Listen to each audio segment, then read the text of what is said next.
Welcome to the 2023 gradFUTURES Forum, a graduate student professional development conference hosted by the graduate school at Princeton University. My name is Sonali Majumdar, and I am one of the assistant deans for professional development in the graduate school. And we are glad that you could join us for the fourth year of this annual conference designed to support graduate futures at Princeton and beyond. Since the launch of gradFUTURES in fall of 2019, the graduate school has continued its commitment to expand professional development for graduate students. gradFUTURES now serves as Princeton's hub for empowering graduate student futures through a broad spectrum of skills training, mentorship, experiential opportunities, and interdisciplinary connections and explorations. We created this annual open access conference to both advance the professional development of our own graduate students and postdocs, but also serve the graduate communities beyond Princeton. With that, it is my honor today to welcome all of you to this afternoon of sessions of research communication and to this specific talk on harnessing neuroscience for effective and memorable communication by graduate alumni Matt Johnson. This session is co-sponsored by Princeton Entrepreneurship Council. We really value and appreciate your collaboration. A quick housekeeping action before I introduce our moderator for today. For those of you who are logging in from Princeton, graduate students, postdocs, if you are here today, please do join us tomorrow at the Internship and Fellowship Fair to receive a free copy of Matt Johnson's latest book, Branding That Meets Business. The books would be available to you at the gradFUTURES table in the Internship and Fellowship Fair, starting at about 1:15 until 4 o'clock. With that, it's my absolute pleasure to introduce today's moderator, Rose Gingrich, a graduate student in psychology and gradFUTURES Professional Development Associate, who will take the reins now and introduce the speaker and facilitate today's session. Thank you for coming. Sorry for interrupting there, Sonali. Hi, all. Thank you for coming to this talk. It's my pleasure to introduce Matt Johnson. So Matt Johnson, Ph.D., is a speaker, writer, and researcher specializing in the application of psychology and neuroscience to branding. Following his Ph.D. in cognitive psychology from Princeton University, his work has probed the science of brand storytelling, experiential marketing, and consumer decision-making. He is the author of the top-selling consumer psychology book, Blindsight, The Mostly Hidden Ways Marketing Reshapes Our Brain, and most recently, Branding That Means Business. In 2023, he was inducted into Thinkers50 Radar as one of the 30 business thinkers with ideas most likely to shape the future. As a contributor to major news outlets, including Psychology Today, Forbes, and BBC, he regularly provides expert opinion and thought leadership on a range of topics related to the human side of business. Matt is also passionate about helping brands harness insights from neuroscience to better understand, serve, and interact with their consumers. To this end, he consults with a wide array of organizations, including as an expert in residence for Nike. Matt currently resides in Boston, Massachusetts, where he is a professor of psychology and marketing at Holt International Business School and an instructor at Harvard University's Division of Continuing Education. Matt grew up in the Bay Area, California, and has lived and worked in San Diego, New Jersey, Berlin, and Shanghai. Please welcome me in inviting Matt. Thank you so much for being here today, Matt. We're looking forward to your talk. Thank you so much, Rose, and thank you, Sonali, and thank you to the team for hosting me. I'm really looking forward to chatting with you about a topic that's really near and dear to a lot of the work that I'm engaged in, which is really how can we harness neuroscience to be able to communicate effectively and to communicate our ideas in ways that optimizes for later long-term recall. So just a very quick background about myself. So as Rose mentioned, so I did my PhD here at Princeton. My doctoral work focused on the neuroscience of perception and language, essentially how we take in the raw sensory signals from our environment, how we interpret these, how we build these rich inner worlds, and then ultimately how we communicate these ideas in the social environment. And really now for the past 10 or so years, maybe a little bit more, my work and my research and my consulting has really focused on helping brands harness these insights from psychology and from neuroscience to help understand the consumers and really help develop creative and interesting campaigns. So a lot of my work focuses on sort of directly applying this in the business world. So I do a range of consulting, originating from the Bay Area, work with a lot of startups. If you've worked with startups or been a part of startups, you know that there is unfortunately a very, very high fail rate for startups. So something like 99.5% of startups ultimately fail. The one that I worked with from way back in the day, from 2010, that has really been very, very successful is BetterUp.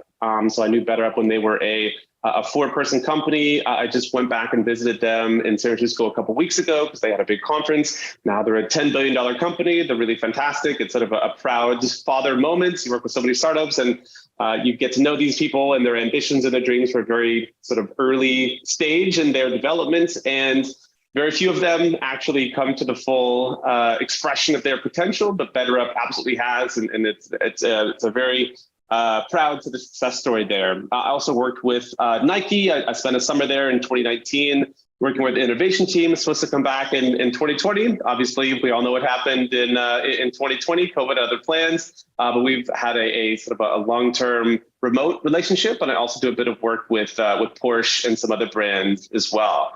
Writing is also a very big focus of what I do. So I host a relatively active blog called Neuroscience of. I host a shameless plug for my newsletter. It's all free, and it really deals with this intersection of neuroscience and business, a variety of different topics. It's at neuroscienceof.com. I also host a column on Psychology Today, and I also like to write books. So I wrote the book Blindsight with my good friend Prince Guman that came out spring 2020. That also sort of threw off plans for book promotion and things like that, but very grateful that the book has been able to get out there. And then most recently, Branding That Means Business, which applies a neuroscience and consumer psychological perspective to branding. So what I want to get into today specifically is this idea of the science of preference. And I have put science in inverted quotes here because I don't think this is at all a settled science.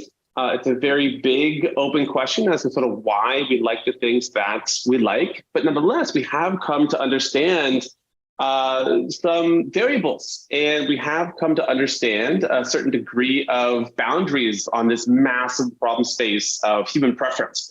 And I think we can harness these ideas both in terms of framing new ideas, which I think is a pursuit that a lot of us here are really engaged in as we go about trying to write grants and position our ideas for conferences or positioning our ideas for bigger, larger popular audiences. And then also how we can harness these ideas to make these ideas as memorable and as impactful as possible.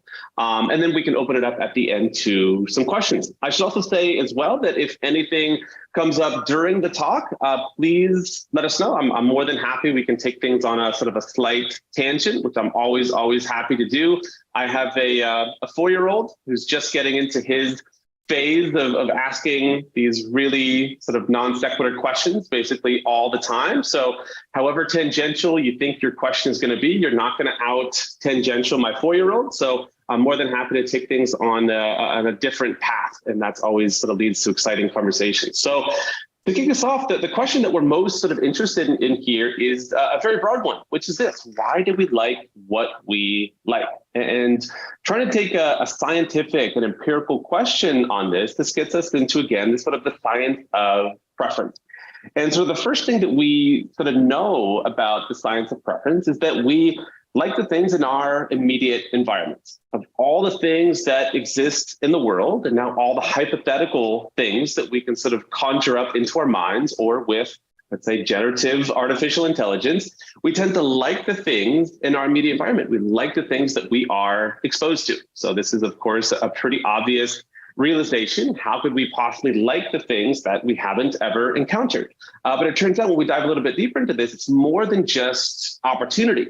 We like things more and more the more we are exposed to them. It's this very classic, very robust finding in psychology, both cognitive psychology and in social psychology, called the mere exposure effect. And so for any audience members who are joining us from, like Rose from the psychology department, You'll likely be very familiar with sort of classic finding. This is from Robert Zients, who I think if there was a sort of a hall of fame for mid-century psychologists, I think Robert Zients would absolutely be on them. I think he's on the sort of the Mount Rushmore of social psychologists.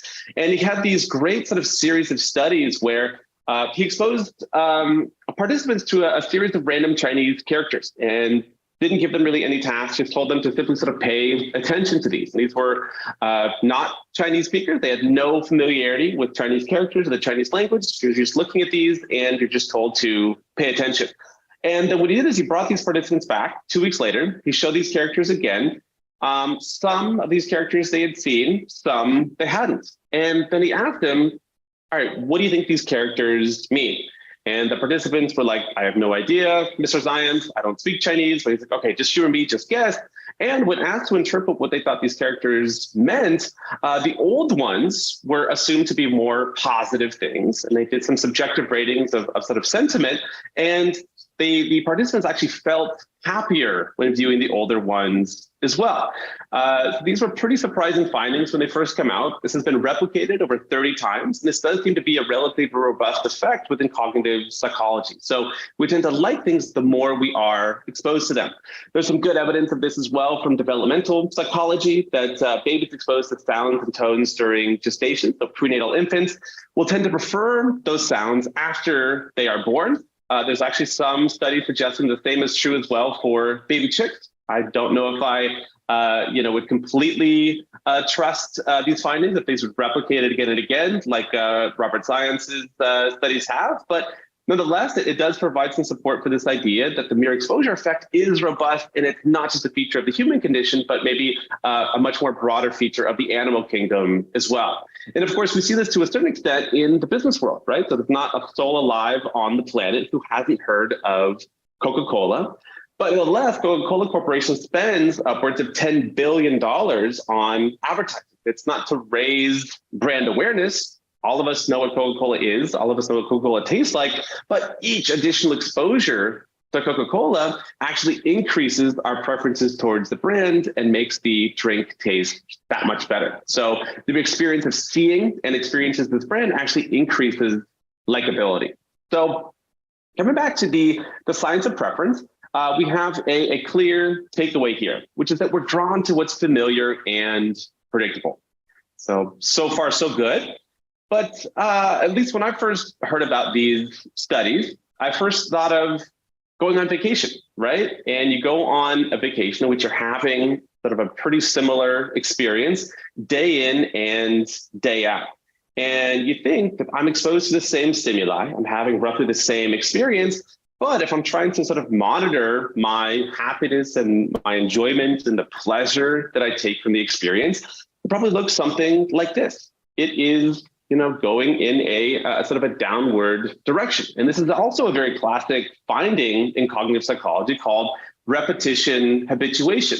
That the same stimuli, the same pleasure-inducing stimuli, when repeated again and again, tends to decrease the amount of enjoyment that we derive from this. And in fact, there's evidence suggesting that the actual randomness of an experience, the actual unpredictability of it, actually increases our enjoyment of it. So one of my favorite studies on this comes from Greg Burns down at Emory University, where he placed subjects in an fMRI, so functional magnetic resonance imaging allows us to eavesdrop on the brain as certain processes are happening.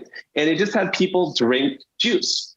So in one condition, they got sort of regular bursts of juice every 10 seconds. In the second condition, they got the same overall amount of juice, but they got it at random, unpredictable intervals. And far and away, the second condition produced more subjective enjoyment. So you ask people, all right, how much did you enjoy the experience? The participants in condition 2, significantly higher than condition 1. They investigated the evoked potentials of this, the evoked neural responses, and we see differential activity in a region called the nucleus accumbens, which in neuroscience is a very specific region of the brain. This is essentially tantamount to our brain's pleasure center. We know a lot about how the brain organizes pleasure. A lot of this comes from neuropsychological investigations where a patient is lying awake on the operating table. there is something else going on in the brain, and so they have to operate. The patient's scalp is anesthetized, but otherwise they are completely lucid. And this gives neuropsychologists the opportunity to actually stimulate different parts of the brain and actually get direct linguistic subjective feedback as to what's going on in that person's mental state. So if you stimulate the back of the brain, the visual cortex, people will hallucinate. If you stimulate linguistically sensitive regions, Broca's area, Wernicke's area, you'll get people that babble. If you do this to nucleus accumbens, you'll get participants that say, whatever you're doing up there, doctor, just don't stop. This feels amazing. This feels like I am watching 1,000 sunsets. This feels like I'm eating 1,000 chocolate bars. This feels amazing. And this is the region that differentially is engaged with the mere randomness of this experience. It's not that they got different juice. It's not that they got wine instead of juice or something that's even more delicious than juice, but it's actually the interval in which they received it. So it really seems that surprise and the experience of randomness actually galvanizes enjoyment. And so we can sort of add this to the mix here. So we're at one level, at one perspective, we're sort of drawn to what's familiar and predictable. On the other hand, though, we're drawn to what's novel and unpredictable. So this appears to be diametrically opposed, right? We're drawn to what's familiar and we're drawn to what is novel. How can we reconcile this? So the answer, I think, really provides a really strong clue to this really general enterprise that we're interested in, which is trying to understand how we can position our ideas to be as engrossing and really as memorable as possible. And we get a really big clue to this idea of how to reconcile these two diametrically opposed forces, not by looking at psychology, but actually looking by design. In fact, something very specific, which is mid-century design. So does anyone have any idea what all of these items and logos and products have in common? So you can just feel free to throw it into the chat. We have 1950s America. 1950s America, okay. So far, so good. You're definitely on the right track, 1950s America. All right, so all of these were created by the same person. This all came from the mind of Raymond Loewy, who has been dubbed the father of modern design. So Raymond Loewy was a French immigrant who came to the States in the 1940s. And Cosmopolitan magazine in 1950 said that he's probably affected the daily life of more Americans than any other person of their time. And he had a very interesting design philosophy. Which again, I think can help reconcile these two seemingly conflicting findings in psychology. And his philosophy was this, that human beings naturally are sort of pulled apart. They're sort of conflicted. There's sort of a natural tension between these two forces. At one level, we have neophilia. We have a curiosity about new things. And we also have neophobia. We have a fear of anything new. So by definition, if you've seen something again and again and again and again and again, that thing is probably innocuous. That thing is probably at least neutral. And of course, as human beings, we're loss averse. We're very concerned with risk. So if something is innocuous, if something is at least neutral, that gets good. Neutral is good. So we have a fear of anything new.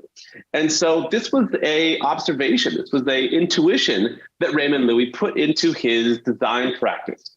So ultimately, this tension can be resolved by trying to blend it in interesting and creative ways. We want maximally what falls into what Raymond Loewy thought was his sweet spot. You want something that's bold and feels new, but is also instantly comprehensible.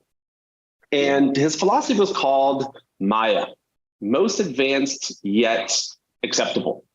And so he has this sort of famous quote that to sell something surprising, make it familiar, and to sell something familiar, make it surprising. And this is a really keen finding because actually when you go back and you really dive back into the mere exposure literature, of course, the big upshot is that yes, exposure, provided that the initial stimulus is at least neutral, is going to increase valence. But when you actually go back and look at the nuances of the study, if you tell the person ahead of time that you're going to be showing them the same pictures that you saw before, the effect is completely negated. So the power of familiarity is actually strongest when the person isn't expecting it. This is evidence of this idea of Maya, that what we like the most is when you have familiarity that's couched in novelty, or novelty couched in familiarity. So coming back to our science of preference, yes, we're drawn to what's familiar and reliable, but we're also drawn to what's new and predictable. How can we reconcile these? We're maximally drawn to this sort of happy medium between novelty and familiarity. Yes, question. We have a question from the chat. So the mere exposure effect, pleasure and repetition is exactly what social media algorithms thrive on and is contributing to our greater divergences on political beliefs globally and especially in the US. Would you agree? This question is in the spirit of your ever questioning child. It's a great question. I think there are certainly a lot of psychological based design tactics, especially in the user experience of social media, that does get people coming back again and again. Another great psychology Ph.D. alumnus from Greenhall, Adam Alter, wrote a fantastic book on this called Irresistible. He's now a professor at NYU Stern. I think the mere exposure effect may, sort of come in at some level, but the mere exposure effect, the initial stimuli must at least be neutral. So it can't be a negative experience. We're having multiple negative experiences that doesn't increase valence. What really seems to get us on social media as related to pleasure is variable reward.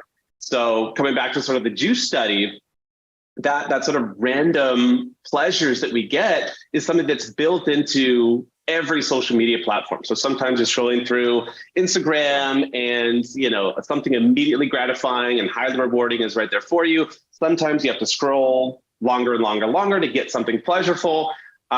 This sort of inability to predict when the pleasure is going to come is this really powerful feature of variable reward. And that seems to be what keeps people coming back sort of again and again. So I think mere exposure could be involved if the general experience is pleasureful or at least neutral again and again. But I think it really has to do more with sort of the randomness of the pleasure sort of intervals there. They said great answer. Thank you. Yeah, no problem. Thank you for your question. Good. So we have this sort of general way of resolving this apparent conflict, right? Which is that we're maximally drawn to this happy medium between novelty and familiarity. And so with this framework in mind, let's take a look at some ways in which we can apply it to framing ideas. And I think there's some great examples here, especially from popular culture. Does anyone know what this is what movie this is? What frame this is, or what frame this movie comes from, rather? I'll be very surprised if people know this. Okay. Sci-fi movie? Yeah. So it is sci-fi. Clockwork Orange? Not Clockwork Orange, but a very good Matrix? guess. It's kind of like Clockwork Orange plus sci-fi, like a sci-fi Clockwork Orange. So this is from a movie THX 1138. So a very, very niche, very sort of cult movie. So this came out in the early 1970s. It received a very small sort of cult following, but it was generally disregarded. The original filmmaker was initially discouraged. This was his first film. He left the industry for a few years. He read a few books, and then he came out with Star Wars. So this is George Lucas. His first film was not Star Wars. His first film was TH 1138, which was a total commercial flop. So you might be asking, well, what books did he read when he sort of took this time off? And some of you may know this already, but this was Joseph Campbell. This was A Hero with a Thousand Faces. So as many of you know, this is sort of the observation from all of these sort of global mythologies that there's something very sort of general, sort of a general template that a lot of the world's mythologies utilize, which is this idea of the hero's journey. And this is what George Lucas went back and read. And then he sort of put his very sort of out there sci-fi ideas through the lens of this template and came out with Star Wars. And Star Wars is the classic hero's journey. It's a new iteration. It's an out there sci-fi, aliens, different universe, very sort of turned up the dial on novelty, layered onto sort of an old, sort of ancient tale. There's also been sort of an observation that now in sort of modern media, that this is essentially what we've become accustomed to. 15 of the last 16 years, the highest grossing movie in America has been a sequel of a previously successful movie or an adaptation from a previously successful book. This is sort of the Disney playbook, right? So you acquire some or you develop some fantastic IP, Mickey Mouse, Marvel, now Star Wars, and you just keep churning out this IP. And so you're having new iterations, but of existing content or existing template. It's a great example from daily discovery, Spotify. So a product, a service that many of us use. When this first came out, when Matt Ogle, this was a young sort of startup company, and Matt Ogle, the CEO, was more directly involved. He had this idea for daily discovery, and it was supposed to be all new songs. There was actually a glitch, and it led some of the old songs to also be included in the mix. And so Matt Ogle originally was really upset. He sort of apparently fired some engineers. He was really, really mad because this was not his creative vision. But when they fixed the glitch, the volume went down significantly. So they ended up changing it back. And it turned out that this was sort of Maya playing out in the world of streaming. So people really enjoyed this sense of familiarity and all of this novelty. So you're not getting just 25 new songs, you're getting maybe 15 new songs, but 10 old songs. And it's this sort of nice blend of familiarity and novelty. And so it's been asked, could the same be said for music itself? And there is a great group based in Australia that's done sort of, I think, an interesting analysis on this. So if you bear with me for one moment, there's a very insightful video. So just give me 1 second here. Axis and awesome. Welcome to Scandinavia. You have this theory that you want to explain this theory for us. Please explain. Sure. Well, ever since I've been listening to pop music, it's all just sounded a little bit the same to me. And just after learning a lot of the songs, it didn't take me long to figure out why they sounded the same. So what we've got to present to everybody is a brief history of pop music, but only using 4 chords. These 4 chords. 1, 2, 3, 4 chords that have written pretty much every pop song ever. So, shall we begin? Please. Do you recognize this? Yeah, that is Don't Stop Believing by Journey. Yeah, and the cast of Glee. Yeah, there's a few more songs with the same chords. Check it out. My life is brilliant, my love is pure. I saw an angel, of that I'm sure. People kill and people die and children hurt and you hear them crying. Can you practice what you preach? Won't you turn the other cheek? Forever young, I wanna be forever young. If I could, then I would. I'd go wherever you will go. Can you feel the love tonight? And she will be loved. And she will be loved.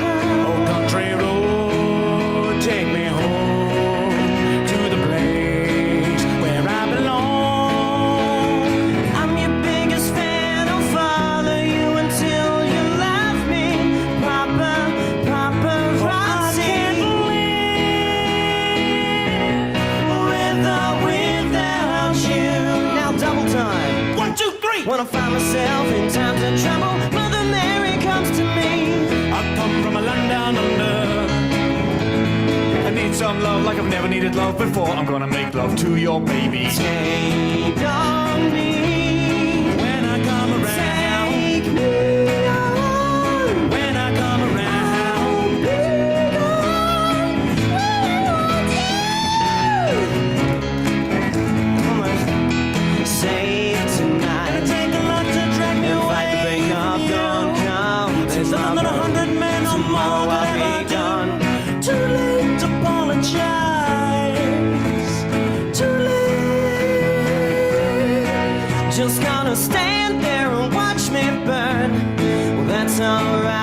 'cause I like the way it hurts.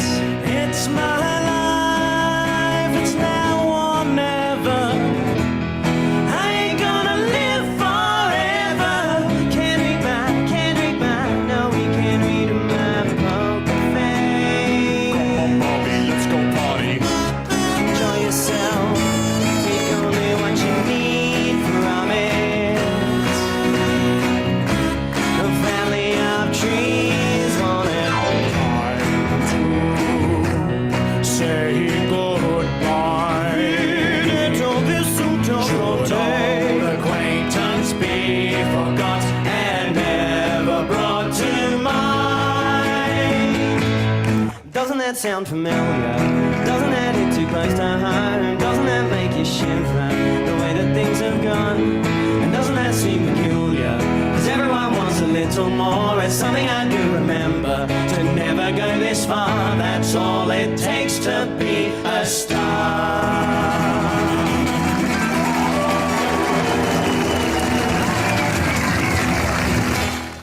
Yeah, no, this was quite a revelation to me when I first saw this video. I thought, this can't apply to music. There's such an incredible wealth of diversity in the world in terms of musical creation. Even within pop music, there's a big difference between, let's say, Lady Gaga and Black Eyed Peas and U2. But they all rely on these same basic 4 chords. So we might think that, at their surface, No Woman, No Cry by Bob Marley and Don't Stop Believing by Journey. These are just totally different songs, but actually at sort of a deeper level, they both successfully couch novelty within this sort of familiar musical convention. There's a fantastic book called Hitmakers by the Atlantic writer Derek Thompson that dives much deeper into this idea of sort of a music formula. And for any of you who are especially interested in this for music, I would definitely recommend checking that out. So I think a lot of these ideas sort of apply generally, so you can apply them to a number of different areas, from music to movies to pitching venture capitalists and getting them to take your ideas seriously. But I do think one direct application, which I think may be especially relevant for this audience, is grant writing, something that we all love to do. And there is another sort of scientific question which this can help address, which is what makes for a successful grant proposal.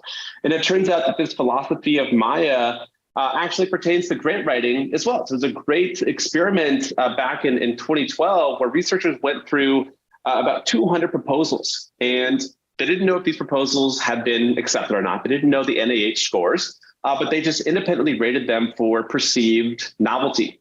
And then they compared them with the actual NIH ratings, the National Institutes of Health, and the likelihood that it would get actually accepted for funding. And what they found was the most novel proposals got the lowest ratings. And so if you had this, totally new treatment, this totally new pharmacological idea, this got the lowest ratings. The least novel proposals got the second lowest rating. So if you just wanted to, take something that was already existing and find, some scintilla of difference and improve upon it and slowly add to the cumulative wisdom of the field, this got the second lowest rating. And the best proposals, of course, were those which were sort of just novel enough. Sort of this idea of optimal newness, which essentially is Maya. So you're most advanced yet acceptable. So I think this general sort of philosophy has a lot of applications, again, in terms of how we position ideas and sort of get especially very new ideas to be accepted, to be assimilated. But this also has applications for memorable ideas as well, because there's something very similar going on in the memory consolidation process and the encoding process. And it's important to point out that memory is ultimately a physical process. It very literally is changes in connections between neurons, or the strength of connection between populations of neurons. And if a new experience can't connect, it can't be remembered. And so really successful memory encoding is about connecting the new with the familiar. And so a slight variation of the Maya philosophy, but now not in terms of new and familiar, but with new and existing. So playing on people's existing bases of cultural knowledge. So a question for the group.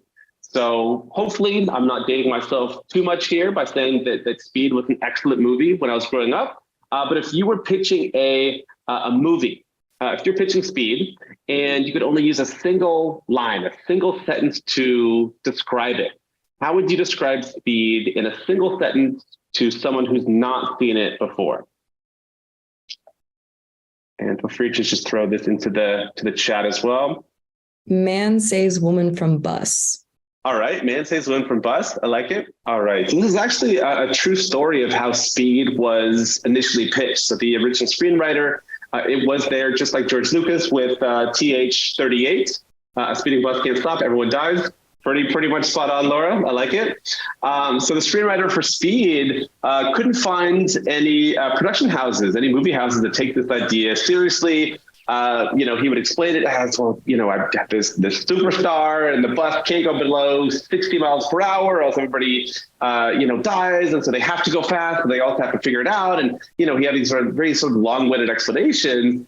And then ultimately, he came to a very distinct way of describing it. And when he described it this way, it instantly got accepted. And this is how he described it. Die hard, but on a bus. And so this came out in, I want to say 1996. So it was a few years after Die Hard. Die Hard was definitely in sort of the cultural zeitgeist. It was definitely in terms of in the sort of the national consciousness in terms of action films. And this basically sums up the movie, right? It's Die Hard, but on a bus. Here's your advance to go write this film. And this really speaks to the power of analogies, right? Because it sort of ties something new into something that we have already. So we have Die Hard, but on a bus, we have a representation, so provided you've seen Die Hard at least, which is an all-time action movie classic, you have a neural representation for this semantic concept of Die Hard. You have a population of neurons or a sort of a disparate population of neurons, which when activated sort of gives rise to this memory, this concept, this category of Die Hard. And of course, we have a concept of a bus. And so what Die Hard and a bus does is it basically just connects these two and instantly recognizable, instantly understandable, but also very easy to remember as well. This is used all the time, for example, when people are pitching new ideas. Does anyone know what Blade is by any chance? So I don't know if they have it in Princeton, but they certainly have it in New York City. So if you haven't used Blade before, this will instantly describe it to you. It is Uber, but for helicopters. It's exactly what it is. So you have an app on your phone, you click it, and a helicopter will pick you up from a certain location, and it'll take you to a certain location, right? So we have a neural representation for Uber. And it's worth pointing out, whatever we think about Uber, whatever we think about Travis Kalanick and the super pumped era, they had to do the heavy lifting, right? It was a totally bizarre, novel thing to have an app on your phone and press that app and have somebody show up at your door and have that person take you to this location that you put into your phone. It wasn't a cab. It wasn't meal delivery. It was Uber. It was very, very novel. They really had to do the heavy lifting to get consumers to understand this, get consumers to be comfortable with this. They did the heavy lifting, but at this stage, all of us know what Uber is. We also, of course, know what helicopters are. And Blade, it's like Uber for helicopters, connects these two. So it's a slight variation of this idea of Maya, but now not applied to sort of positioning new ideas, but really to making those ideas as memorable as possible. So coming back to our sort of general outline here. So the science of preference, it's really a big, nebulous, complex question. Doesn't, I think, admit to any straightforward descriptions. I think there's quite a bit of individual difference here as well. And this is a big conversation as well. Of course, this is going to differ in terms of time and place and culture. But one of the really strong principles, I think, that comes out of the science of preference is this idea of Maya, right? So we are at one level, we're drawn to the familiar. The mere exposure effect is a very robust effect in cognitive psychology. We're also very drawn to surprise. We're drawn to randomness. And what we're maximally drawn to is sort of a creative way of tying these things together. So most advanced yet acceptable. We can apply this general framework for framing ideas and generating output in a way that's going to be as appealing as possible, really blending new and safe. So again, 1138 was a total flop. It was sort of, if you crank the dial, it was sort of a bit too extreme instead of the new direction. Here with 1,000 Faces is sort of the ultimate familiar template. All of us are familiar with it. It really is a constant in world mythology. And so putting this very, very new story on a template of something very familiar seems to be sort of an optimal strategy. And of course, a slight variation, which we just spoke about, for memory is sort of blending the new and the existing. And one way of doing that is the use of analogies.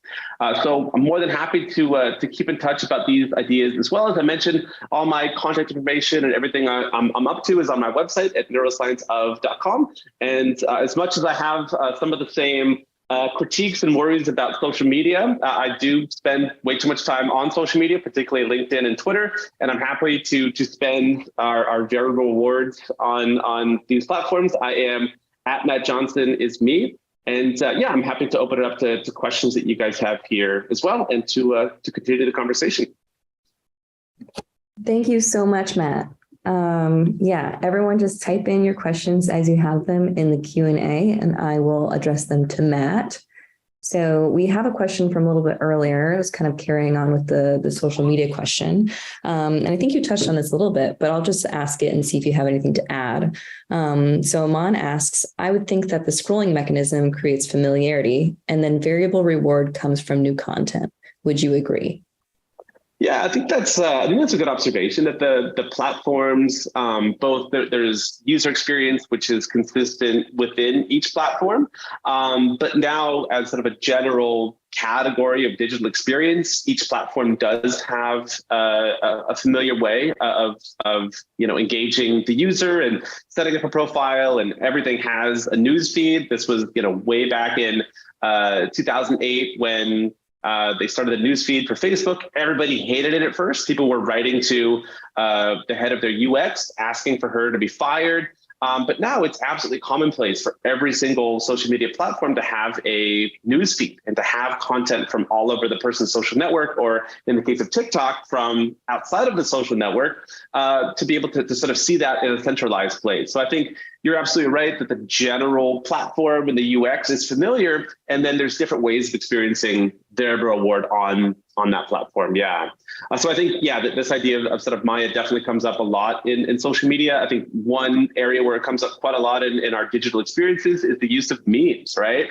So if we go on, any social media platform, there's going to be, certain memes, whether it's, video memes or GIFs or whatever the case may be. And it's a very consistent template. It's a very consistent, sort of visual, but then you have, 50, 60, 70, 80 different iterations of it.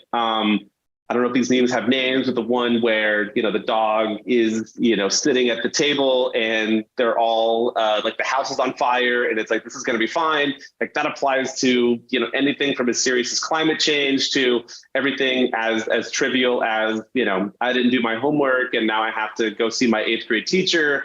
You have teenagers posting that, but it's a very general template. And then, the novelty of it, allows it to be instantly sort of recognizable. So I think it's a great way of sort of couching the novel within the familiar. Yeah, and another question.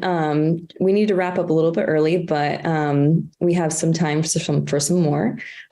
So one question is, in this day and age, as they say, how do you get people's attention when there are so many things competing for your people's attention, and how do you do that as a grad student who is maybe doesn't have a reputation and has a small Twitter following? What do you do to harness that neuroscience? It's a good question. Yeah, I do think it's challenging, especially in this day and age, to get people to pay attention, to sort of position an idea in a way that makes it compelling. I think people online feel the counterfactual sort of more heavily than they ever had before, that, oh, I could click on this link, but I could be having a multitude of different digital experiences. Why is this the best possible thing for me to click on right now?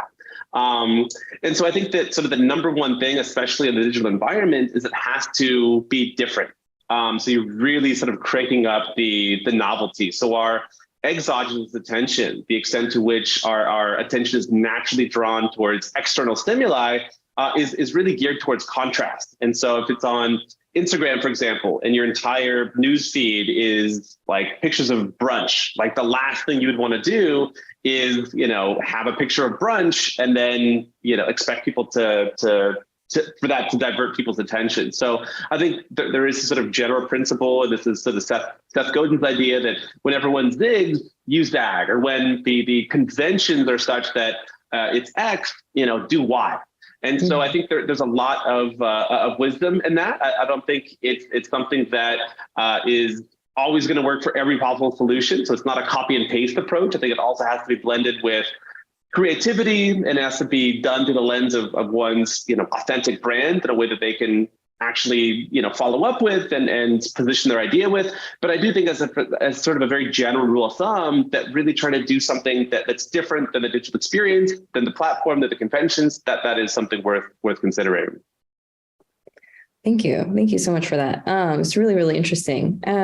We have another question from Anonymous. So the question is, what's your viewpoint on Maya and conversations? How can it be put in a framework?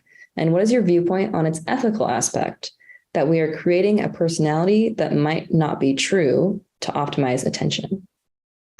Yeah, that's a great question. I love this idea of kind of diving deeper into this idea of like an authentic self. And how that reconciles or not with this idea of sort of developing a personal brand. There is some interesting research on this. Scott Barry Kaufman has done some really interesting work on this idea of the authentic self, that, we sort of think of ourselves as like, we're an onion. We're an onion within an onion, but we peel back all these layers that we put on for these different social contexts. Like at the core of it, like there's this authentic self, and I can sort of navigate this self differently depending on the social context. I'm going to be one person, in my academic department. I'm going to be one thing when I'm on, vacation with my family. I'm going to be on one thing when I'm out at, the D bar. And so I'm the same person, but I'm different in these different social contexts. And when this is studied, at least as far as I'm familiar with it, this idea really breaks down, that we really don't have one true sort of core authentic self. And there's this one line of evidence suggesting that sort of when people feel sort of socially isolated, when they don't have a social context, they feel least authentic. When they're immersed in close friends and they have a sense of belonging, they feel most authentic. And so we're always, to a certain extent, our authentic self, or what we think of as our authentic self, is going to be sort of socially contingent. And there's this, I'll sort of mess up the verbatim quote, but there's this great quote from this French philosopher that said, "Style is the man himself." This idea that, we're always sort of, positioning ourselves, and we're always it's always a put on, but that is the person themselves. There's no difference between what you're projecting and your sort of core self. And so I think it's sort of an interesting question of how we sort of navigate ourselves in different ways, and how we can exist in different social contexts without completely diluting ourselves. So we have a consistent we're a consistent entity, but we sort of contort ourselves differently depending on the social context. So I think that certainly, in terms of how you decide to act and sort of be, especially in a social context, it's something you should feel good about. It's something that, you shouldn't lie about and mislead people about. But at the end of the day, essentially how the image you're trying to project, that is you as well. And there's no you separate than you. So I don't know if that quite answered your question. I know that was kind of a mystical sounding answer, but I hope that sort of provides some guidance there. Thank you for that, Matt. In our last 3 minutes, we have another question kind of going off the same topic. So in terms of the habits, what kind of habits would you recommend to build this skill into your personality?